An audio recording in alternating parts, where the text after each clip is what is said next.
Hi guys, so today I want to talk to you about traveling gluten-free. There can be some challenges, it can be done, and there's more than one way to do it. I want to share with you first of all how I do it. We like to take trips. We usually take 2-week-long trips each year. We just took one very recently. I live in Southern California. We travel to Southern Idaho. We have some family there. We also have family in Phoenix, Arizona. We like to go there, and we especially love the northern part of Arizona. We just love to go there and see it. So I want to show you, this is my favorite way to travel. Behind me here is our motorhome. Like I said, there's other ways to travel, and I will get into that. First, I want to take you on a little tour here in my motorhome and show you some stuff. Hi guys, so I'm back. I'm inside the motorhome now, and I want to just show you like the little kitchen area here, because that's the beauty of traveling in a motorhome. We take our gluten-free kitchen on the road with us, and we can keep ourselves safe no matter where we want to go. So we have here, let's see if I can do this. So you have a sink. You know, I realize some people have been in motorhomes before, but I've met people who haven't, and they're like, can I see inside? So for anyone who hasn't, I'm just showing you. So up here, there's cabinets across the top. Then down here, this is the stove is in here. We do not have an oven, and this is our second motorhome. We started out with a Class C, this is a Class A, and we wanted to just try it out and see if we would really like it. I traveled in motorhomes when I was a kid. Well, yeah, we had more than one. I'm just thinking, wait a minute. Yeah, we did over the years, and I loved it. That's how I grew up, so I knew I would love it. My husband wasn't so sure, so we started out with a Class C, something we could, you know, very affordable. It was used, of course, and we loved it. And so then, but we felt claustrophobic in a Class C with the big bunk. It blocks the view in the front. I don't know if you can see that beautiful, huge windshield view that I love. It's not like that in a Class C, especially while you're driving. If you're not in one of those front seats, the driver's seat or passenger seat, you really can't see where you are. You have like no idea. And I found it very claustrophobic. So we moved up to a Class A, and now we're hoping to move up to one that has like the bunkhouse model, if you're familiar with motorhomes. Anyways, our Class C did not have an oven either. When I was a kid, our motorhomes had ovens. Now it's very like optional. Well, now there's microwaves. When I was a kid, there were no microwaves. So they were more standard, I think. But our Class C did have a toaster oven in it, which was really nice. This one here does have a microwave and convection oven here. Anyway, and then, so yeah, there's the stove here that I showed you. And then there's more drawers and cabinets. And then across from all that is the table and chair and like the little dinette booth, you know, and then there's a couch and a chair and stuff. So, anyways, on our next one we get with the bunkhouse, I really want an oven, you know, especially for gluten-free baking. I can bring my stand mixer with me, and I can make stuff if we want stuff. But we do, on some trips, we just eat in our motorhome and that's it. This last trip, we actually did eat out a few times, and I will be sharing some tips on that too. So, because it's kind of fun. You know, you go to a new place, you want to see, you know, what do they have, what's good in this area, and you want to try out new stuff. Sometimes that's exciting. Sometimes I'm not feeling adventurous and I just want to play it safe and not get sick. But like I said, I take my Nima. I talked about Nima in a previous video, and I will link that video down below to make sure you know what I'm talking about. And I will talk about the places we went and tips and tricks to keep yourself safe too. All right? Hi guys, I'm back. Okay, I realized I forgot to show you the refrigerator in the motorhome, but not a big deal. There is a freezer and a refrigerator right next to the stove. If you are interested, I can do another video and show you more stuff if you have questions about motorhomes. So the thing is, when you're I mean, I love having my gluten-free kitchen with me, and we've taken many trips where we didn't eat out at all. We just stayed there, and you know, it saves money too. I mean, it's cheaper. I think it's debatable.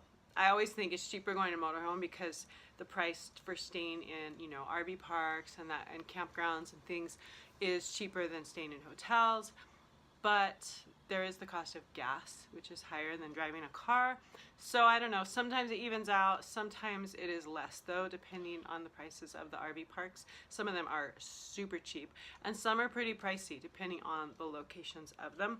So we have taken trips where we just eat in our motorhome what we brought and we stick to that. I'm just not feeling adventurous. I don't want to take the chance of getting sick. And then there's times like this one where we did feel adventurous and we wanted to try some stuff and we were like, I don't feel like cooking right now, you know, and we did it. And so whether you're in a motorhome or car, eating out is kind of the same situation. And I do have some great tips. So number one, get the app called Find Me Gluten-Free. It has a little red, I don't know what you call, like I don't know if that's a thumbnail, or I don't know exactly what the name of the little, you know, symbol for it is. I will try to put a link or a photo of it or something in this video if I can do that, or in the description box below. I'm still learning on the editing, so inserting stuff is like all new to me, and I'm not sure I can do it. So bear with me, and if you have any tips for me, I would really appreciate them on the editing part. Okay, so you get the app, Find Me Gluten-Free. I've been using this app for years. I only noticed in the last few years, because I've been gluten-free for over 6 years now, in the last few years I have noticed that app. I don't know if it had it all along or if it was a feature they added later on. It has how celiac friendly. Do you think it's celiac friendly or not? And there will be a percentage when you look at reviews on the places to eat. It'll say, you know, like 100% of reviews say it's celiac safe, you know, or 50% say it's safe, or, you know, they give you a percentage. I only go to places that have 100% celiac safe listed. If it doesn't have anything listed or it's anything less than 100%, I typically just don't waste my time there, okay? And I understand maybe just no one has actually gone there that has celiac disease and they haven't reviewed it. Maybe the place is great.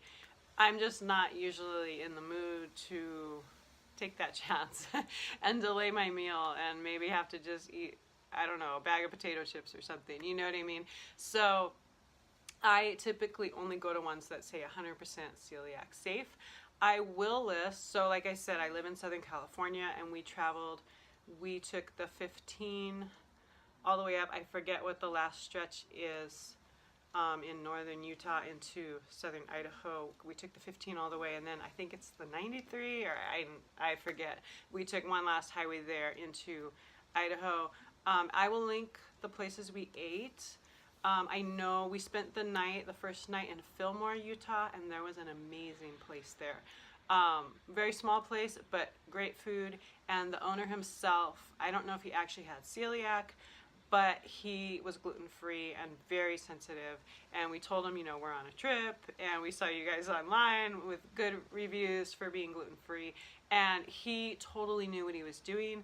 I mean, he didn't cook the food, he was the owner, but he was there, but he was overseeing, and that was the only issue we had on our trip, the times we ate out, was my son's grilled cheese sandwich did test positive for gluten. And but he came out, he gave us our money back for it. Then he gave my son, decided he wanted just a chicken breast by itself, not on we had chicken breast on sandwiches, my husband and I. My son just wanted the chicken breast without the bread or anything else. And so he got him that for free, and he gave the money back for the grilled cheese sandwich. But he really wanted to understand why it had gluten, and he finally determined it had to be the knife that they cut the sandwich in half with. That he said we wiped it clean, but obviously probably not clean enough, because he said they put down tinfoil, there's no shared cooking surfaces. He totally knew what he was doing, which was awesome. So I will link the places we went and that down below. We did kind of run out of time. We wanted to eat out more, but we were running out of time because we were there for a birthday party. We have family there, and so we didn't have that much time to be running around, and we were kind of like, okay, so we ended up not eating out for every meal. We did some cooking too to save some time, it was great. So it's kind of a mix of both, you know, our food and eating out, and it was a really nice trip. And nobody got sick, which was fabulous. And most of the stuff we ate out was safe, which was also fabulous. So like I said, traveling can be done. I do always have snacks in my purse, and I brought extras in the motorhome to keep reloading my purse. So I will do another video on that, because for me that kind of just falls over under everyday life. So I will also do a video on that coming up soon. But that's important too, because if you get food that's not safe, you've got to have a backup. And if you're not in a motorhome with your own kitchen, that's even more important. So that will be another topic that I'll do in the future. But just for that, those are the tips I really, really recommend. If you're traveling and eating out, you don't know the areas, get that app, Find Me Gluten-Free. Look for how celiac safe the place is. You can also look online. You know, I know years ago when I was newly gluten-free, we went to Santa Barbara, about couple hours north of us, 2-3 hours north of us, and I Googled ahead of time, you know, gluten-free places in Santa Barbara, and I found some, because I don't think I even knew about that app back then at that time. I was pretty newly gluten-free. Okay, I'm back. Just a quick little finish up here. I was filming the rest of this on my phone. I'm still struggling with filming equipment and lighting and all of that stuff. I filmed my very first video, was on my son's video camera, but I didn't think the sound was very good. And then my other ones I've done on my DSLR. This one I was starting on my phone just because I could see myself as I went out in the motorhome in that, and then I just thought I'll finish on my phone, but my phone ran out of space. So now I'm finishing it here on my DSLR. So let me just wrap it up and say that get the Find Me Gluten-Free app for sure if you're traveling, and also Google ahead of time, and not just the location you're headed to, anywhere you're traveling through. Also Google ahead of time. Like, we stopped in Fillmore, Utah the first night, and then on the way back we spent a night in Las Vegas. So also look for those areas too, what there is to eat in those spots. And that's about it. And then have backup snacks and stuff too to rely on. Okay, so I will, like I said, I will do another video soon about just day-to-day having stuff with you in case you're hungry when you're out of the house, and how to manage all of that. Alright, see you guys soon. Thanks for joining me. I forgot to plug that you can subscribe down below. It is free, and hit the bell if you want to be notified when new videos come along. So thank you so much for joining me. I really appreciate it. Comment any questions, any requests for future videos, anything like that. Really appreciate that. Thank you so much. Have a great day. Bye.